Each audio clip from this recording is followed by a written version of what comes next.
미국 언론을 비롯해 해외 주요 매체들은 트럼프 행정부가 다시금 관세 공세의 강도를 높이고 있다고 분석하고 있습니다. 워싱턴 포스트와 블룸버그는 최근 보도를 통해 미국이 기존 철강과 알루미늄 제품에 이어 자동차 부품에 25% 관세를 검토하고 반도체와 의약품에는 각각 최대 100%, 150에서 200%라는 초고율 관세까지 거론한 점을 강조했습니다. 이는 단순한 협상 카드가 아니라 미국이 한국과 같은 주요 동맹국까지 직접적으로 압박 대상으로 삼고 있음을 보여주는 사례라는 평가가 나옵니다. 실제로 국내 언론 보도에 따르면 3,500억 달러 규모의 한국의 대미 투자 방식을 두고 이견이 좁혀지지 않자 미국이 오히려 압박의 수위를 끌어올렸다고 지적했습니다. 트럼프 대통령은 반도체 최대 100%, 의약품의 150에서 200%의 관세를 부과하겠다는 방침을 밝힌 바 있습니다라는 대목은 한국 기업에 가해질 충격의 크기를 보여주는 문장으로 앞으로의 협상이 단순한 투자 문제를 넘어 경제 주권과 국가 전략 산업의 존립을 건 싸움으로 번질 수 있다는 우려를 낳습니다. 한국 입장에서 이런 외신 분석은 단순한 보도가 아닙니다. 반도체는 수출의 20% 이상을 차지하는 핵심 산업이고 바이오 제약은 미래 신성장 동력으로 집중 육성 중인 분야입니다. 이 두 분야에 대한 미국의 초고율 관세 위협은 한국 경제 전체의 근간을 흔들 수 있는 도발적 수단으로 해석할 수 있습니다. 결국 이번 사태는 단순한 통상 마찰을 넘어 한미동맹 내부에서 누가 주도권을 쥐고 국제경제 질서를 설계할 것인가를 가르는 외교를 넘어선 전략적 시험대가 되고 있습니다.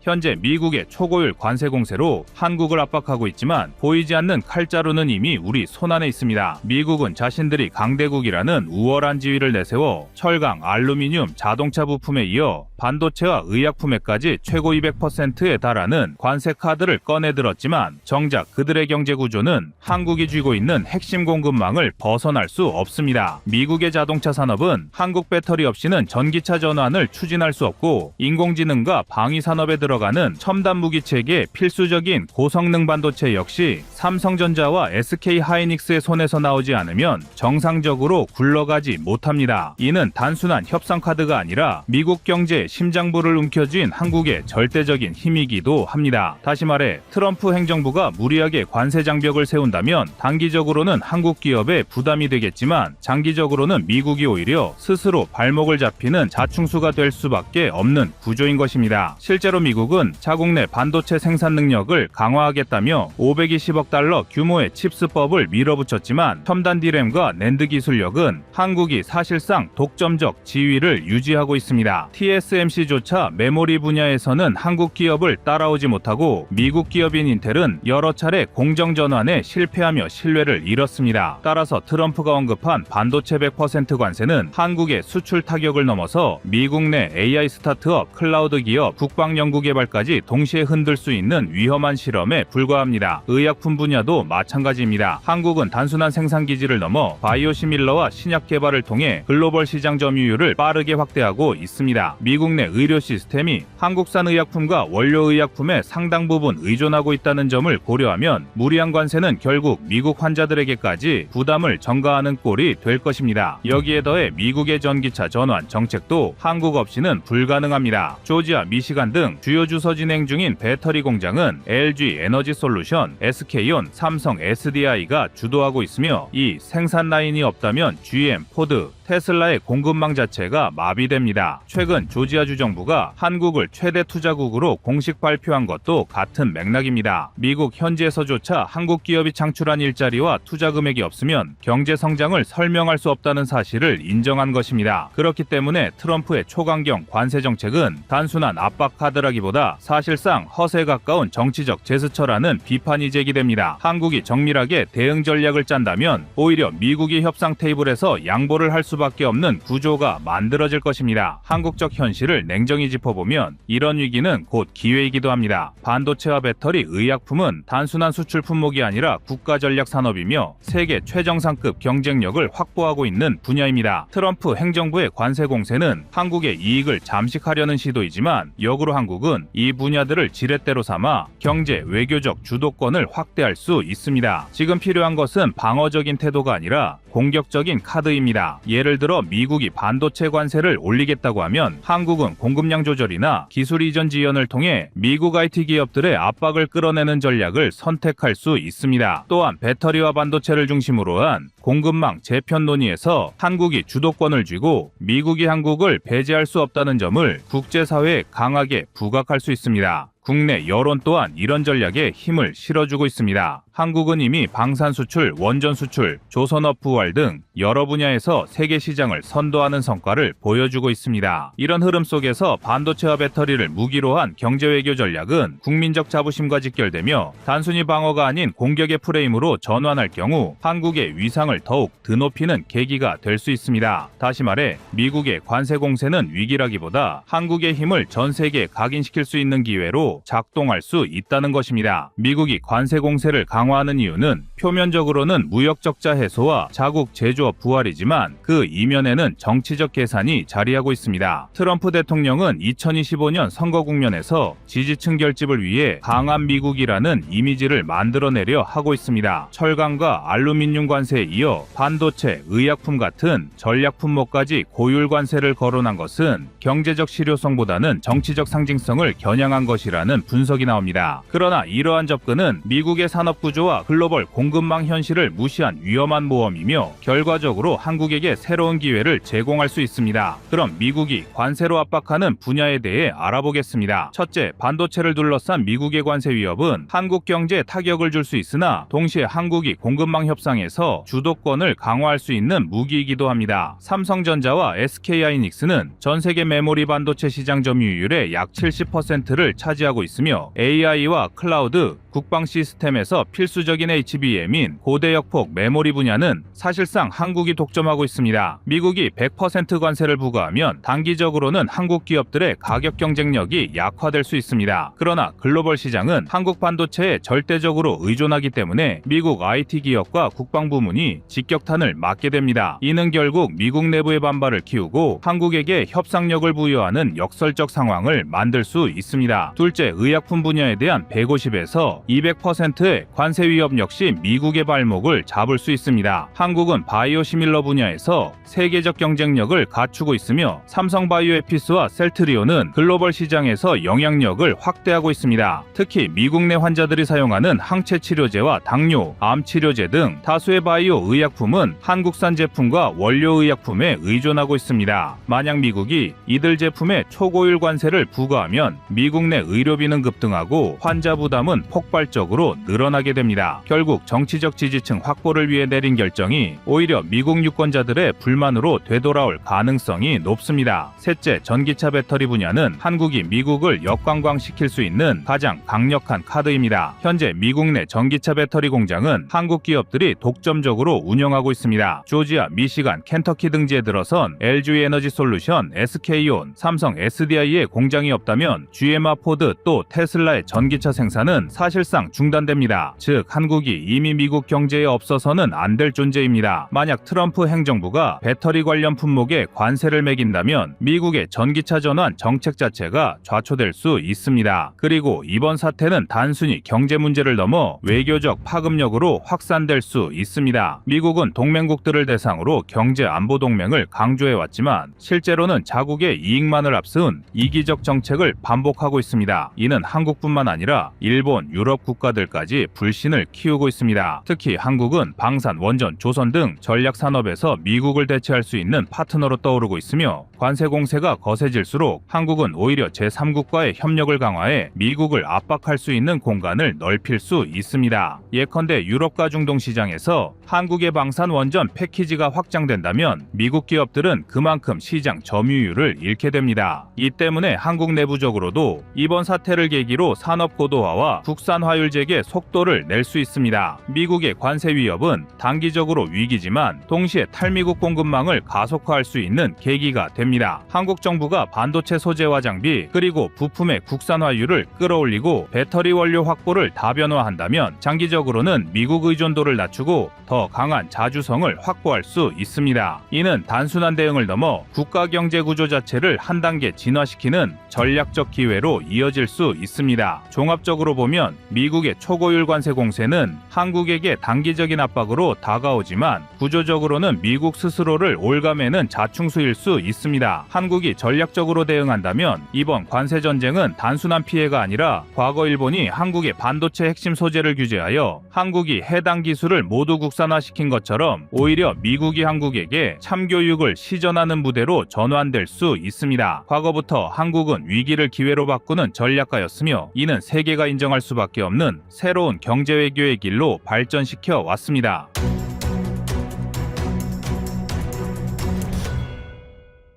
다음은 25년 9월 5일 미국도 한국 군사력 인정했다 영상입니다. 미국이 이번 보고서를 통해 한국을 아시아에서 가장 신뢰할 수 있는 군사 파트너로 명시한 배경에는 단순히 무기 성능만이 아니라 최근 몇 년간 급변한 국제 질서와 한국의 전략적 입지가 결합된 흐름이 자리하고 있습니다. 특히 미중 전략 경쟁이 심화되는 상황에서 미국이 필요로 하는 것은 단순한 지원국이 아니라 실제로 전장에서 미군과 동등하게 맞물려 움직일 수 있는 동맹국입니다. 바로 이 지점에서 한국이 가진 독특한 장점이 드러납니다. 워싱턴 입장에서 한국은 동북아 전선에서 중국과 러시아를 동시에 견제할 수 있는 가장 안정적인 전력입니다. 일본 역시 동맹국이지만 역사적으로나 정치적으로 갈등과 평화헌법이라는 제약 때문에 여전히 독자적 군사행동에는 한계가 있습니다. 대만은 지정학적 중요성은 크지만 스스로를 방어하기에도 벅찬 상황입니다. 반면 한국은 이미 GDP의 2.8% 이상을 국방에 투자하고 있으며 2025년 국방 예산은 73조 원을 넘어섰습니다. 이 수치는 아시아 주요국 중에서도 독보적으로 높은 수준이며 나토 권고 기준인 2%를 훨씬 상회합니다. 이런 재정적 뒷받침 덕분에 한국은 방위산업과 군사력 강화에 있어 단기 성과와 장기 비전을 동시에 추구할 수 있습니다. 정치, 외교적으로도 한국은 미국과의 관계를 안정적으로 관리해왔습니다. 최근 몇 년간 한미동맹은 단순한 군사협력 단계를 넘어 경제기술동맹으로 확장되었습니다. 특히 반도체, 배터리, 첨단 방산 기술에서 한국이 글로벌 공급망의 핵심 역할을 하면서 미국 내에서 한국에 대한 신뢰도는 과거 어느 때보다 높아졌습니다. 이번 보고서에서 한국이 핵심 파트너로 언급된 것은 군사적 이유뿐 아니라 동맹국 내에서도 신뢰할 수 있는 경제산업 기반을 갖췄기 때문이기도 합니다. 한국 방산업계의 구조적 강점은 이러한 평가를 뒷받침하는 구체적 근거입니다. 유럽 주요 방산업체들이 대부분 국영기업 중심이고 의사결정 속도가 느린 반면 한국은 민간기업 중심의 경쟁적 구조를 가지고 있습니다. 스카이, 한화에어로스페이스, HD, 현대, LIG, 넥스원 같은 기업들은 민간 경영 방식에 기반해 신속한 투자와 연구 개발이 가능합니다. 예컨대 KF-21 전투기의 A4 레이더 개발 과정은 10년 가까운 국산화 프로젝트였지만 2022년 시험에서 첫 성과를 입증하면서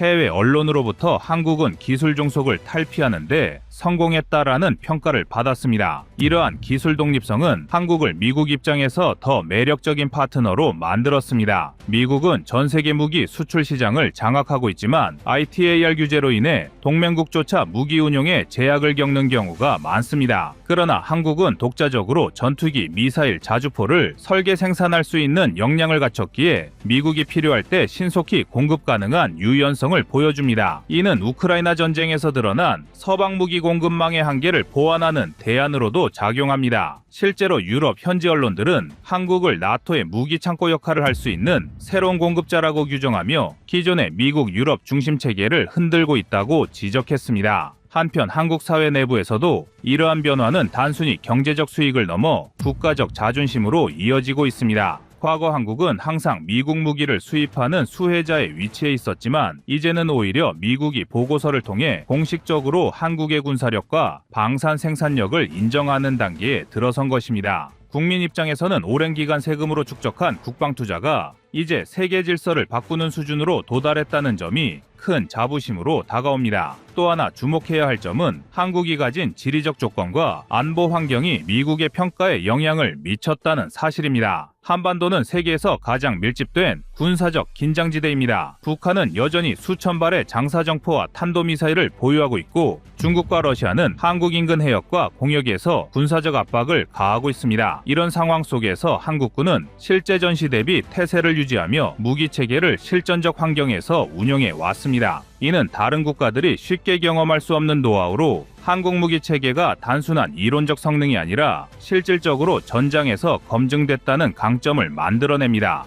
미국의 보고서는 결국 이러한 정치 외교적인 신뢰와 산업적 기반을 통해 안정적인 군사적 성능이 결합된 결과물을 인정한 것입니다. 이는 한국이 단순한 방위선에서 벗어나 미국 전략의 중요한 축으로 자리 잡았다는 선언이나 다름없습니다. 사실 한국군이 가진 무기 체계 가운데 미국이 가장 주목한 분야는 세계 최강 수준의 포병 전력입니다. K9 자주포는 이미 유럽과 아시아 여러 나라에서 운영 중인데 사거리 40km 이상, 분당 6발 고속 연사 능력을 자랑하며 자동화된 사격 통제 시스템 덕분에 실전 투입 시간이 30초 이내에 불과합니다. 노르웨이, 핀란드, 에스토니아 등 혹한 지역에서 검증되었고 인도의 고산지대 훈련에서도 정상 작동했습니다. 서방 언론들은 이를 두고 북유럽의 얼음 위와 히말라야의 고산에서 모두 작동하는 유일한 자주포라 평가했습니다. 이는 단순한 화력 우위가 아니라 실질적 작전 환경에서 입증된 신뢰성을 보여줍니다. 포병 화력의 연장선상에 있는 천무 다연장 로켓 역시 미국 보고서에서 강조된 장비입니다. 천무는 최대 사거리 80km 이상, 정밀 유도탄의 경우 수십 센티미터 단위의 오차 범위를 자랑합니다. 특히 폴란드가 우크라이나 전선과 인접한 국경에 천무를 배치하겠다고 발표하자 러시아 관영 언론은 이를 두고 나토가 새로운 방패를 얻었다라고 반발했습니다. 그만큼 한국산 다연장 로켓은 러시아조차 위협으로 인식할 만큼 실전성이 강력합니다. 미사일 전력은 미국이 한국을 전략적 동반자로 꼽은 또 하나의 이유입니다. 현무포는 사거리 800km, 탄두 중량 2톤을 갖추어 북한 전역은 물론 중국과 러시아 일부 지역까지 타격할 수 있는 능력을 지녔습니다. 더 주목할 점은 현무5 개발입니다. 최대 사거리 3000km 이상, 속도는 마하 10에 달하는 극초음속 무기로 한국이 비핵 국가임에도 사실상 전략적 억제력을 확보하고 있다는 점에서 미국의 시각이 달라질 수밖에 없습니다. 이러한 능력은 단순히 한반도 방어를 넘어 아시아 전역에서 군사적 균형을 바꿀 수 있는 잠재력으로 연결됩니다. 기갑 전력에서는 K2 흑표 전차가 가장 대표적입니다. 1500마력 파워팩, 자동 사격 통제 시스템, 능동 방어 체계를 장착한 K2는 나토 훈련에서 레오파르트 2 A7과 에이브람스를 제치고 기동성과 사격 정확도에서 우위를 보였습니다. 가격 또한 한 대당 약 80억 원으로 레오파르트 2 대비 30% 이상 저렴합니다. 폴란드 현지 매체 디펜스24는 K2를 실제 성능은 보수적으로 공개된 수치보다 뛰어나며 유럽 전차 시장의 질서를 바꿀 존재라 평가했습니다. 이는 단순한 방산 계약을 넘어 한국이 유럽 안보 구조에 직접 영향을 미치는 계기가 되었습니다. 공군력 측면에서는 KF-21 보람의 전투기가 중심입니다. 현재 블록1 CJ기가 시험 비행 중이며 블록2부터는 내부 무장창과 장거리 공대지 지공대공 미사일